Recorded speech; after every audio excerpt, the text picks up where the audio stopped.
At 5:30, an unsettling discovery in a Blackstone school. Mold in the building. As WBZ's Christina Rex shows us, students will have to start their school year in unfamiliar surroundings. I knew it. I've been saying this for 3 years. Mold in her daughter's school. A Thursday email from the superintendent was no surprise to Carolyn Blanchette. I'm glad they found it. I'm glad it's being addressed. I'm glad it's going to be corrected. The mom suspected mold at the A.F. Maloney School for years because of daughter Sherilyn's chronic illness. It was really embarrassing because I didn't want other people to hear me. And it would get so bad that I'd have to bring her to the hospital for breathing treatments. She has no way of knowing if she's right about the mold, but wishes her calls to administration had been taken more seriously. Just kind of fell on deaf ears. The Department of Public Health doesn't require regular mold testing in Massachusetts public schools. The superintendent here in Blackstone says the mold was discovered by building staff as they tried to get ready for the first day of school. Superintendent Jason DeFalco writes in an email to WBZ News that the health and safety of students is a top priority. He says he can't respond to Carolyn Blanchette's previous concerns because he only took the job on July 1st. Her message to previous administrations? I wish you would have listened to me 3 years ago and corrected the problem so my child and other children didn't have to experience this. Still, she's happy the problem is being addressed and hopes for a healthier 5th grade year for Sherilyn. I love you. The superintendent says cleanup will take anywhere from 7 to 11 days.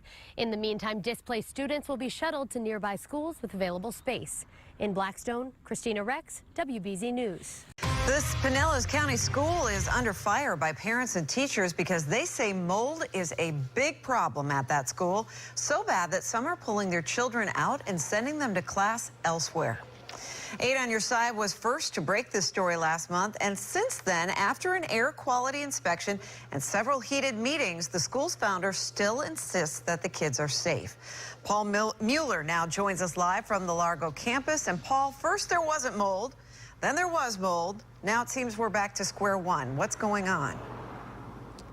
Well, it seems that way here at Largo's Plato Academy, Stacey, but it all depends on what your definition of mold really is and who you ask. Within the 3rd week of school, he started having chronic coughs. Pam and Dan Needham are yanking their 8th grade son out of Plato Academy's Largo campus. He has chronic upper respiratory problems. Doctor's orders. There is a major problem that they're trying to cover up. We simply have lost all trust. They lost that trust when pictures of mold at the school surfaced. Parents demanded answers, and they were tough to get. You said there was no mold, then there was mold. You had said on our camera now no mold. Which is it, mold or no mold? This is how this qualifies it. Is no mold of significant levels that endanger human beings. The results, mold in the ductwork and in the floors. Not dangerous, the founder says, although with those tests comes a pretty big bill. So why spend $15,000 tearing up floors and cleaning air ducts? Not because it's dangerous right now, as the report says, because to avoid in the future from this becoming a problem. Can you stand here today and tell me, the teachers, the parents, and students, and assure them that there is no mold, for the last time, that there is no mold in the school? Can you stand here and tell that to me truthfully? Okay, I'm going to tell you this. Number one. No, that is yes or no? There is no level of mold dangerous to the health of children. Not good enough for the Needhams. They say their son will just get sicker. So what do you want done? I want the school to fess up and deal with the issues, not cover them up. And the work on the air ducts and floors has already begun. That work needed to be done ASAP for any potential long-term exposure. Stacey? Well, Paul, you said some parents have already pulled their kids out of that school because of the mold concerns. What about the Needhams? Are they planning to do the same? Well, the Needhams actually gave us this note. It's a doctor's note for their son. In the last line, it says that he requires a mold-free academic environment. They tell me they wish they had a choice in this situation. All right, Paul Mueller, live in Largo. We'll continue to follow it. Thank you, Paul. Now to a story you're going to only find on Local 15 News. For months, parents and teachers, they've complained to the Mobile County Public School System about mold and standing water, black spores, and more at Linecoff Elementary School. They brought their concerns to to our very own Modupe Idowu. Modupe, you have learned the system is taking some steps to make some cleanups They are, and it's come just in time for the first day of the semester. School officials tell me they're making repairs because of our story. The system has started to fix a leaky roof, but before I show you, I want to remind you how it looked before. Black spores, dust, and mold were all along the walls. There was even a hole in the cafeteria floor, along with standing water. Now, the water is clear, the hole in the floor is fixed, and the environmental department has stripped and cleaned the walls and floors and the carpets. Today, crews worked on a leaky roof to help keep out water and moisture that's caused so many problems inside.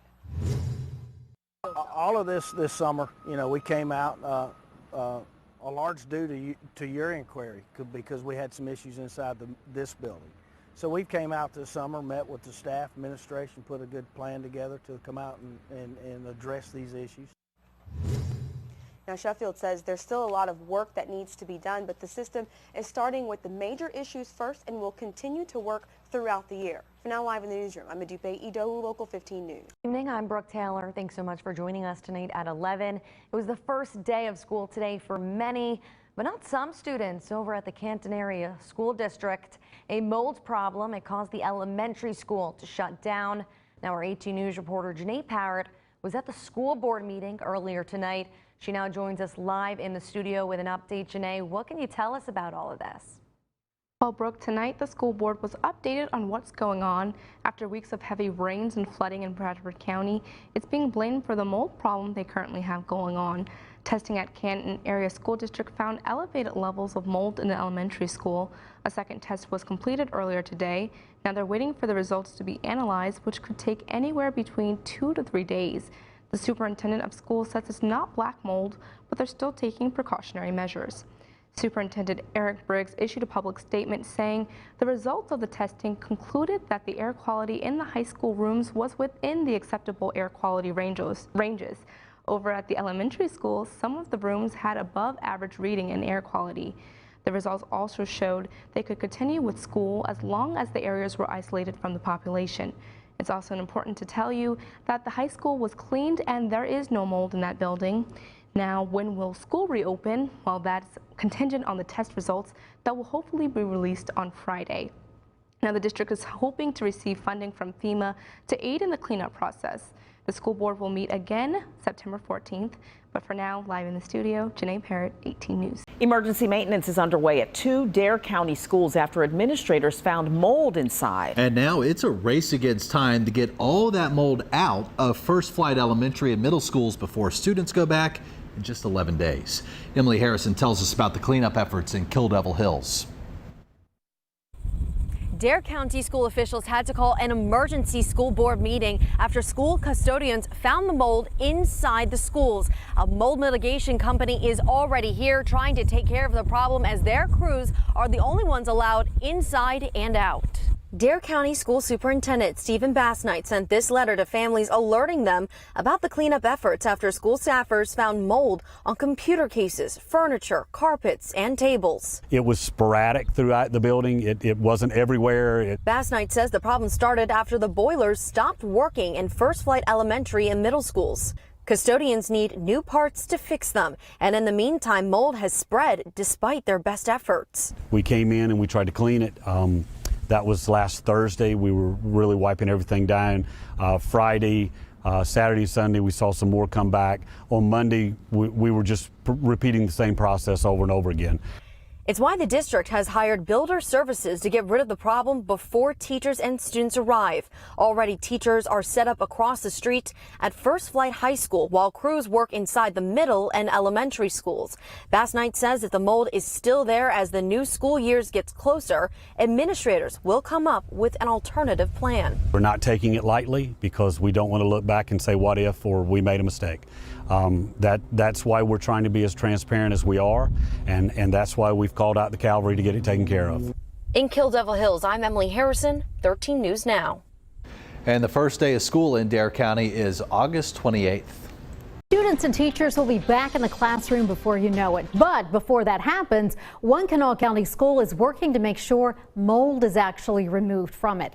Our 13 News reporter Jesse Schaefer joins us live from outside of a school board meeting tonight. It just adjourned, and I'm sure this was a pretty hot topic in that meeting, Jesse.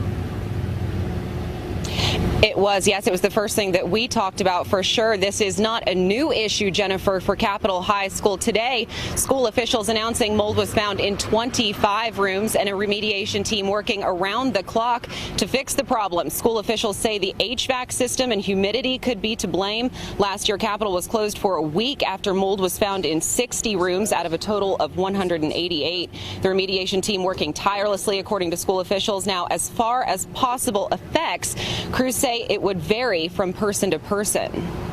Some students may not have any sensitivity to mold, but others may be more sensitive. I mean, if they're allergic to penicillin, chances are they're more sensitive to mold. I did just speak to a school official who says school, keep in mind, is scheduled to begin on time. She added that the county is aware of the issue, is aware of the need for a new HVAC system. She says the entire system needs to be revamped, and she says the funding for that is included in the fall excess levy. Students at Peabody Elementary will not be going to school tomorrow after Memphis Shelby County Schools found mold following the strong summer storms. Our Kevin McNamara is live at the school. And Kevin, what do you know about the issue and how is MSCS planning on fixing it? Yeah, that's right, Pepper. You said it. Mold in the schools. I'm here at Peabody Elementary right now in the Cooper Young neighborhood. Now, the silver lining, the good news, if you will, is it was only found on the first floor. But out of an abundance of caution, they are going to be closing it down, even though it was not found on the second and third floors. So that's first off. Now, they're going to be closing it for the weekend. They're going to let parents and families know on Sunday what the plan to return to get into the classroom is. There's a couple of steps that they're going to take here to in order to get it back to that place. There's a 4-step plan that they've put in here to try and eliminate the problem. Number one, mitigation. They're going to just take in and remove the mold that they've found, again, mostly on the first floor, on the grates and vents. So there's sort of a specific location there. Number two, they're going to conduct a lot of air testing, make sure that the atmosphere is safe for breathing.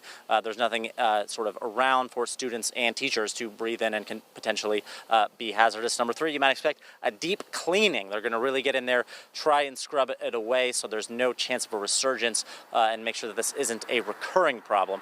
And then number four, more of a long-term plan to conduct air testing over time to ensure that things are safe for students, teachers, families, whoever else, again, here at Peabody. Now, the school did put out a statement saying that this is really an example of the lack of funding for the infrastructure here. This school, over 100 years old, just one of several here in the district that are significantly older. They're asking for more money to be able to fund these sorts of cleaning ventures so we don't have this kind of problem again. Again, they're going to be reaching out on Sunday to let parents and families know what the plan is going forward. So we will keep following that here on ABC 24. For now, live in Memphis, Kevin McNamara. Hopefully they can get it all cleaned up in time. Kevin, thank you.